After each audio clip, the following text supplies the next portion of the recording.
The tradition in Judaism is to say we should go Michael El Chayil, from strength to strength. That's exactly where Beth Am is. We have been great, we are becoming even greater, and I'm really excited to see where we go from here.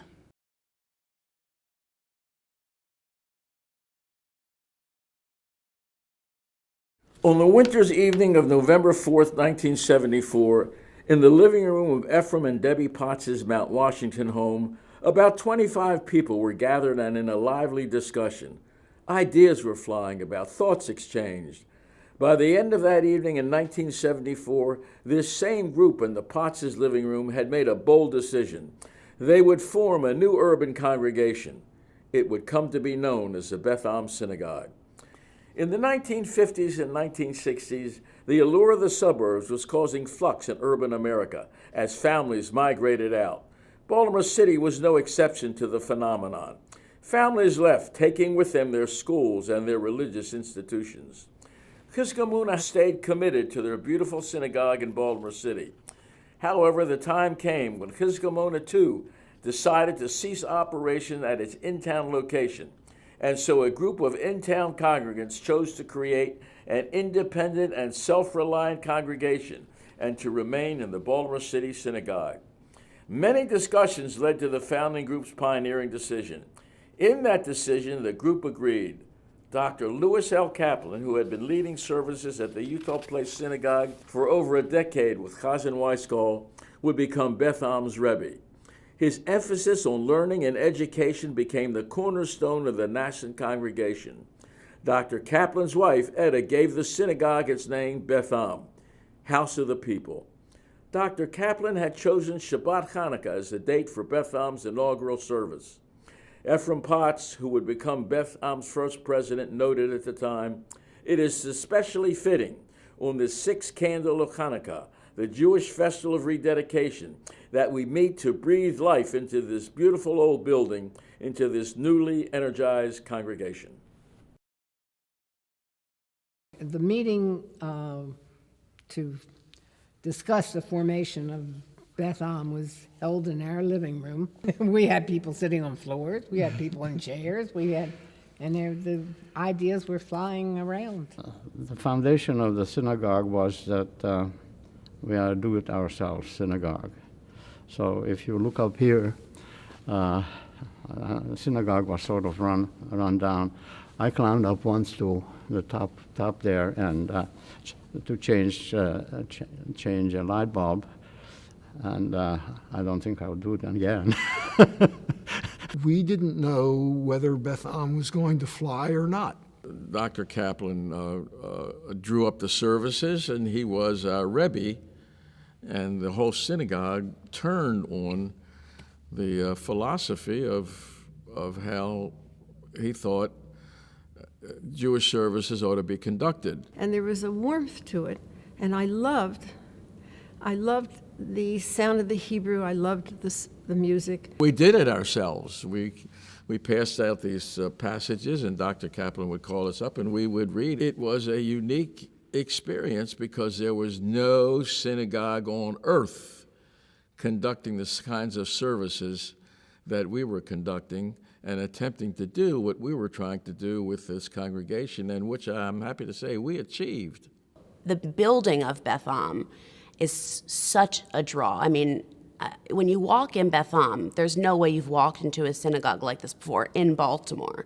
Maybe in Prague, but certainly not in Baltimore. I love this building. I just think the colors of the building, and in the evening it looks different than it does in the day. It's just a very special place. When I walked into Beth Am, it looked exactly like the synagogue that my grandparents davened in New York. And I was overwhelmed by the beauty of the synagogue and overwhelmed by the emotionality of that connection. We love being here. It's soaring and beautiful, yet intimate, and compares to nothing. When you start a service, you start with the words "Ma tovu oalecha Yaakov." How good looking, if you will, goodly are your tents of Jacob. This is one of those very few buildings where you can look up and feel inspired about that particular line.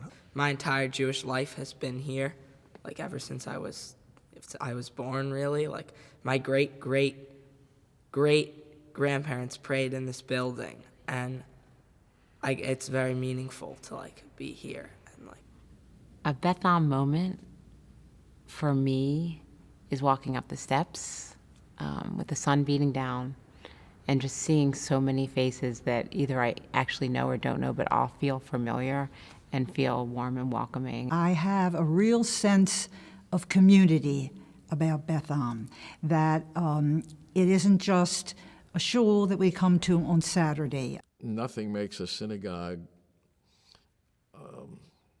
a more cohesive group than the sense that we're all family, whether we're related or not by blood.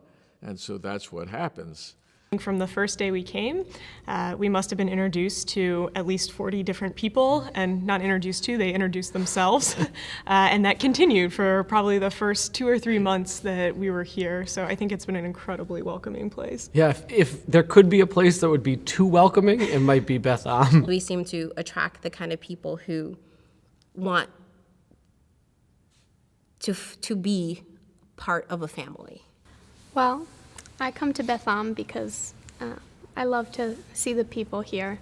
I love to meet new people and to speak with old friends, and the conversations I have here are always so fulfilling and so enlightening. You know, you hear the tagline, feels like home, but it really does. I mean, every time you walk back in the building, it's just like, it really is like being at home. I've always liked the diversity, which sounds a little ironic at a synagogue, but I think it is the most diverse synagogue I've ever experienced. And I love the openness of the people and the fact that it is in the city and it's of the city, it's part of this neighborhood. That filters into the environment here. I am thrilled to see the congregation becoming even more diverse. I see a large number of young families across a wide spectrum of what I perceive to be religious observance. I am very excited. We started coming to Beth Am, and at that point I had conversion in mind, but it was definitely after being here for a couple of months that I really knew it was something I wanted to do. You know, something people are often looking for in a congregation is a place that's welcoming, that has a sense of community, and it's hard to find something more welcoming than a place where someone, can attend for a period of years, convert to Judaism, and then become the president of the synagogue, of a conservative synagogue. I mean, that says a lot about Beth Am. One of the things that makes me very proud to be a Beth Am member is the fact that so many of the congregation are involved in the community in so many different ways, that the congregation itself is engaged in the local community around Reservoir Hill and then more broadly in Baltimore. I think what we've been able to do over the past several years was build on the very good work of our Social Action Committee here at Beth Am and begin to shift our posture a little bit. So we talk about being not only in and for, but also of this neighborhood of Reservoir Hill. Judaism is changing in the United States, and the kinds of issues that we are facing and wrestling with are the kinds of things that Beth Am is also facing and trying to think about in creative ways. And I think we're thinking about how to be more inclusive, how to make sure that we can offer a vibrant Jewish life to people who are coming from very different backgrounds. There is so much enthusiasm and buy-in at Beth Am, and we've harnessed all of that energy, that learning energy, and really created experiential, innovative programs where people really feel a part of the learning process. This is a transition moment for Beth Am. We've completed 40 years, and we're about to launch the next 40, and